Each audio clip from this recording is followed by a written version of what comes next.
If you've seen the 2023 film Perfect Days, one of the things that might have strongly caught your attention is the toilets. One of the very top reviews on the movie on Letterboxd jokes about it being made just to brag about Japanese toilet infrastructure. The funny thing is that is literally true. The idea for this film began when director Wim Wenders received an invitation to Tokyo to observe the Tokyo Toilet, which is an urban redevelopment project involving the construction of modern, high-quality public restrooms. As part of this initiative, 17 public toilets were redesigned throughout Shibuya in Tokyo, and Wim Wenders was invited to take a look at the unique characteristics of each one of them to then make a short film or a series of short films that highlight their uniqueness. It was Wenders who decided to make of it a feature film instead. So yes, this entire movie was born out of the desire to brag about beautiful toilets. In an interview the Oscars newsletter Frame, lead actor Kōji Yakusho expresses his surprise over the idea at the beginning.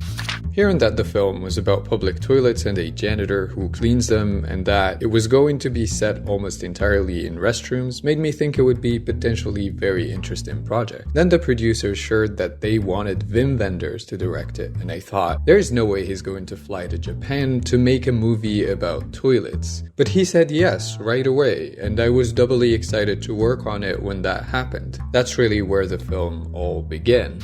Of course, Perfect Days ends up going way beyond this initial idea, but viewers can still see and feel that it remains at its core. It's one of those films that serves as a love letter to the place where it takes place. This obviously includes the toilets, but goes to cover the entire city of Tokyo that Wenders admires deeply. Throughout the movie, the camera moves to capture the urban landscape of the city with all of its details, and then lingers just long enough to let us take them in. The environment of the film is a character in and of itself, vibrant and as significant as the main human characters. You can already see how this small idea started taking shape and fitting into a longer format. But the question remains, did it actually work?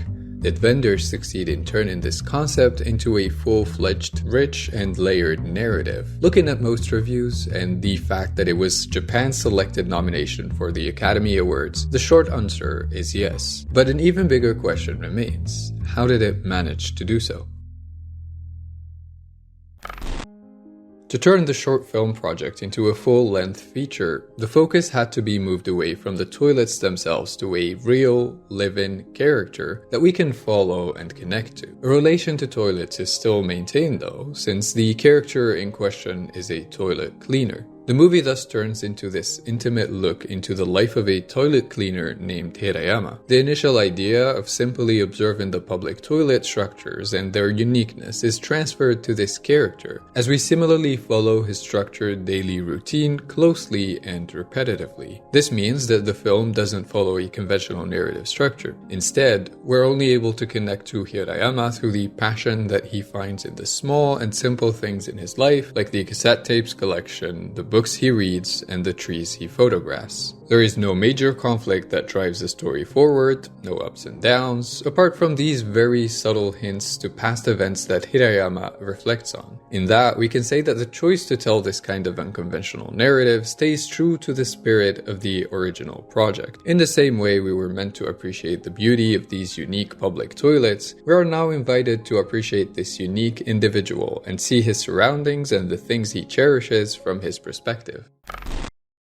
But what is it about this scenario that resulted in the title Perfect Days? Well, it makes perfect sense to learn that that was not the original idea for the title. Instead, the movie was supposed to be titled Komorebi. This is a Japanese word that refers to sunlight that is filtered through the leaves of the trees. It basically describes these light rays that we can see as a result. Komorebi is supposed to be a feeling that reflects the love Japanese people have for nature. Something that was indeed communicated to us in the movie through the character of Hirayama, who tries to capture those light rays with so much passion.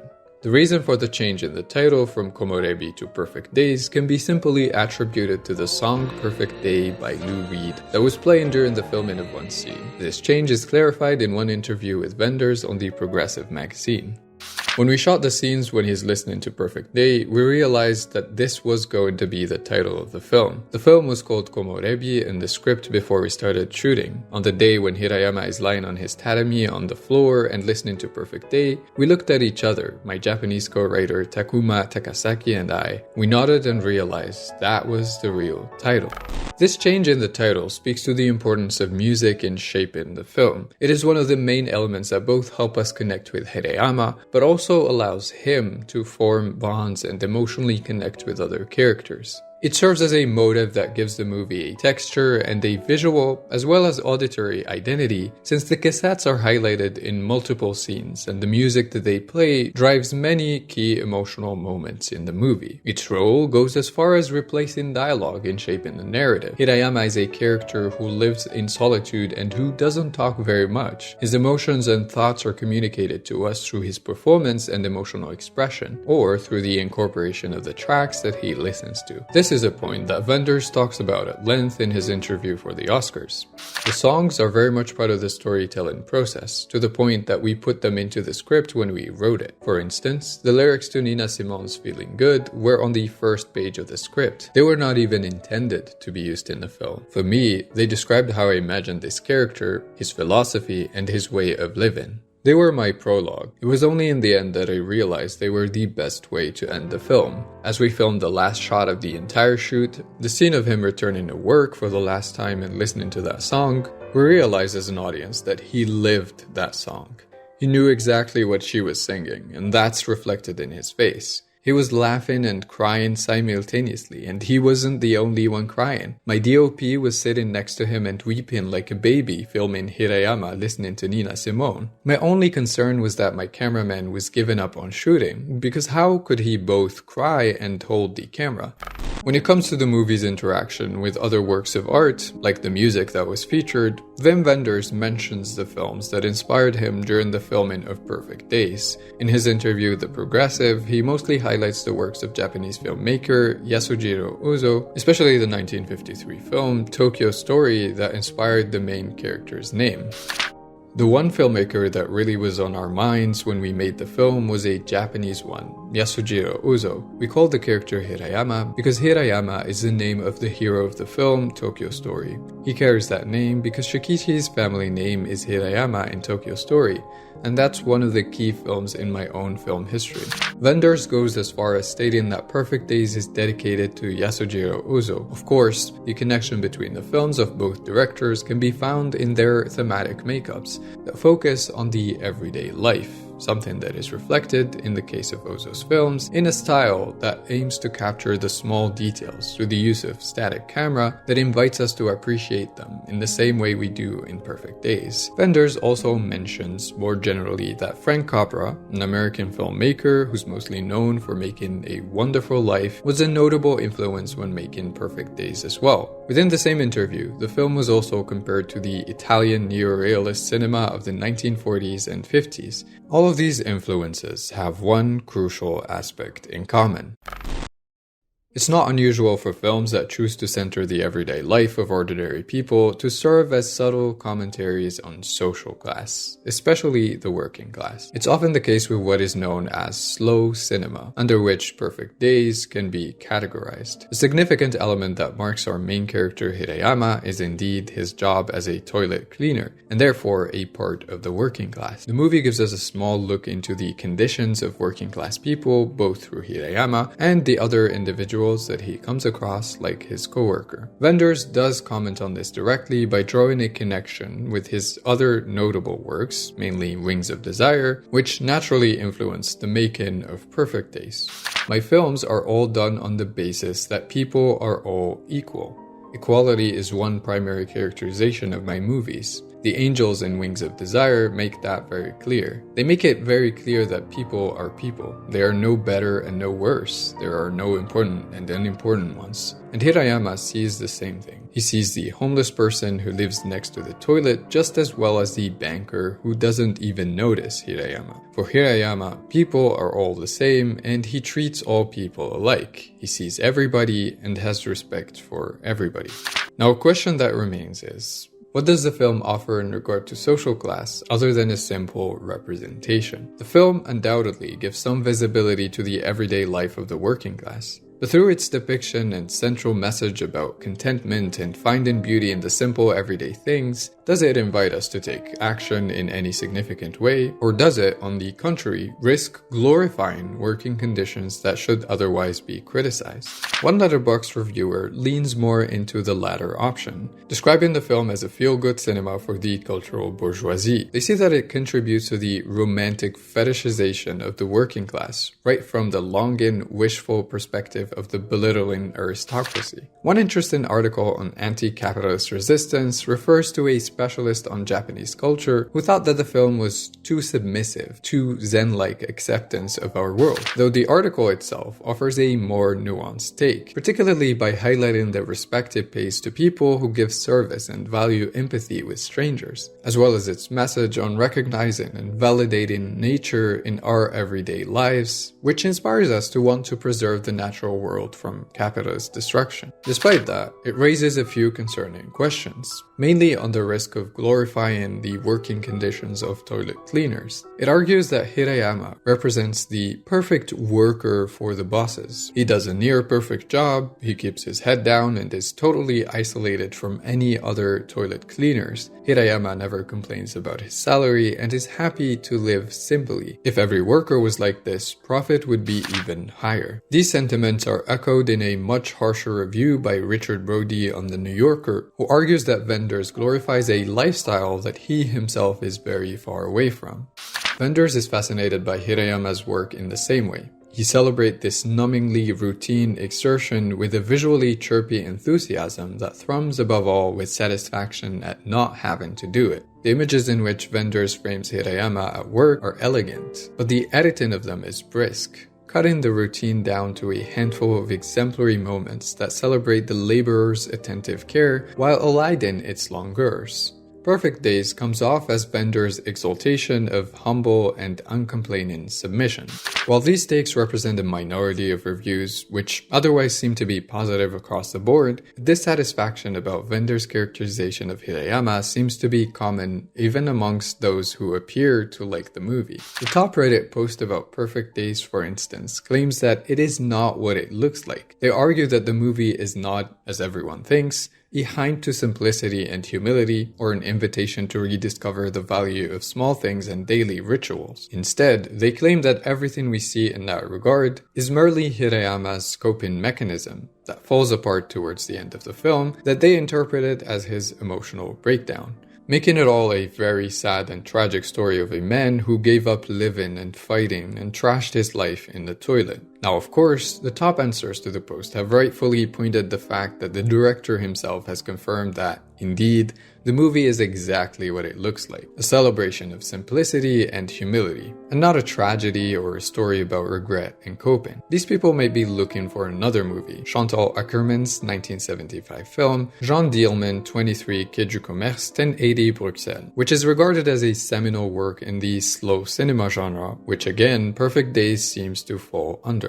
In this scenario, we can refer to the death of the author and insist on our own interpretation of the movie, but the fact remains that the objective of the creator here was to capture the beauty of Hirayama's lifestyle and even invite the viewers to take inspiration. Reaction like this Reddit post, of which we can find numerous other examples, put under question the success of this film in effectively getting its messages across and turning what initially was a simple short project into an actual narrative. When we see that reviews that praise the film can do so for two completely different or even opposing reasons, one cannot but wonder if Richard Brody was right in implying that Perfect Days takes on an easy universality that risks offending no one, disturbing no one, offering nothing of substance to challenge a viewer. Brody makes this assertion following his point on the lack of voiceover in recent works, or what he also refers to as a fear of language. Works of this nature put themselves entirely at the hands of the viewers. It's not as if Wim Wenders himself doesn't acknowledge that in an interview with Friese. I wrote this story, but I didn't want to say it. I wanted the audience to fill in the story for themselves. In a way, the audience is encouraged to approach the film the way Hirayama does life, leave the past behind and appreciate the current moment. That's what makes the film so rich, Yakusho adds. I think every time you see it, you'll have a different experience. It doesn't change the fact that choosing to tell stories with this amount of subtlety and leave a huge margin for the imagination can be tricky and result in a lot of debates. It has been the case with recent films that share a similar approach to delivering messages.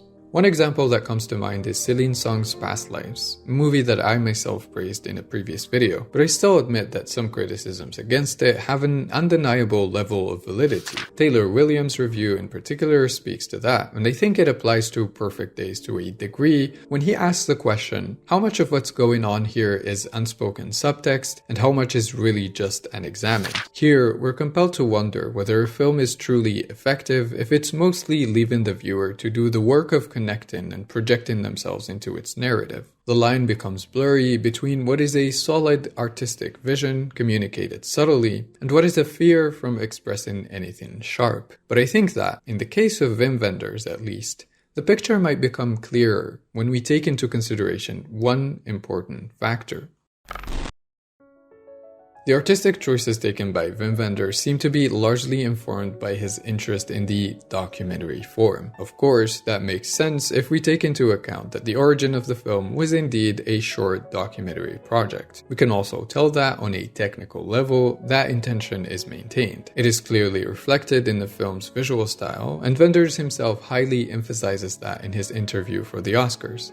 Although it was a fictional story, we had a documentary approach. The camera was always on my DOP's shoulder, never on a tripod, never on tracks, never on a gimbal or Steadicam or a crane. We were very much shooting it in a documentary style. The camera was really trying to be part of his world. It was witnessing the life of this man and was sometimes very close to him. But we were in his world and we followed him. This fictional film with a totally fictitious character, Hirayama, was shot like a documentary. This desire to work on a documentary also informs the process Wenders followed in his storytelling. He made it a point to construct the narrative elements of the movie as he was going about making it. He refers to that as storytelling on the road, and I like it because the road is the only way to allow you to shoot in chronological order. And if you shoot in chronological order, you have the freedom to turn the story around whenever you want. If you shoot the ending in your first week, you cannot change anything anymore. I love inventing my films as I go. And that became a no-no already in the 90s, and then in the 21st century, more and more so. Films are very much formulated. They have to be written through and designed and pre-designed, and everybody wants to know what they get when they finance the film. You already have to define what they will get before you even make it. So some of what I'm good at was not possible anymore. And I realized it's still possible in documentaries. Nobody wants you to write a script for a documentary, although they have started doing it now. I make more and more documentaries because I felt I had more freedom there. From this we can see that the nature of the film also serves as some sort of a response to recent trends in cinema that prioritize formulaic structures. It especially comes from a personal desire from the filmmaker to turn his focus towards this storytelling form that isn't that popular. In the same way, Wenders also worked on a documentary titled Anselm this year that follows the life of Anselm Kiefer, a famous and controversial German painter and sculptor. The film has also been nominated for L'Œil d'Or, the prize for the best documentary in the Cannes Festival. Wim Wenders also happens to be working on another documentary for a few years now, covering the Swiss architect Peter Zumthor, known for his few radical works that he only builds when he really thinks they're useful and needed. Here, we can see some sort of a pattern, and we can understand where the film Perfect Days comes from. Wim Wenders has a passion for the art of architecture, reason why he was invited to observe the Tokyo Toilet Project in the first place. It also explains why he leans onto this documentary style, but above all, he seems to also have a deep admiration for the artists behind these works of art. It's just that, when it comes to Perfect Days, we don't follow a well-known Swiss architect or a great late German painter. We instead focus on the simple life of a toilet cleaner who, in his own way, is also an artist. The film thus becomes a celebration of this artist and his passion for the art and life as a whole, just like any other artist Wim Wenders has covered. It might not be the most radical of works, and the concerns raised about it remain, but I hope this video helps to at least understand the vision behind it. And to understand that it is this vision that helped in connecting the small project that this was at the beginning to the critically acclaimed feature-length film that it has become, and that many seem to deeply connect with.